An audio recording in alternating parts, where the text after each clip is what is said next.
আজকে এখানে উপস্থিত রয়েছেন সকল সৈনিককে একটাই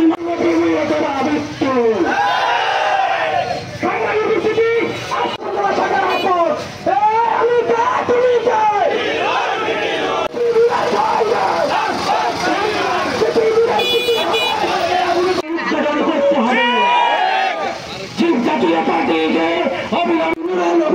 হামলাকারীদের সমস্ত আর্মি অফিসার এবং পুলিশ ছিল এনাদের গ্রামাটির উপর ভর করে ফাঁসিরা পুনরায় আমার বাংলাদেশ পরিষদ রাজশাহী বিশ্ববিদ্যালয় সাথে সফল সভাপতি করতে হবে।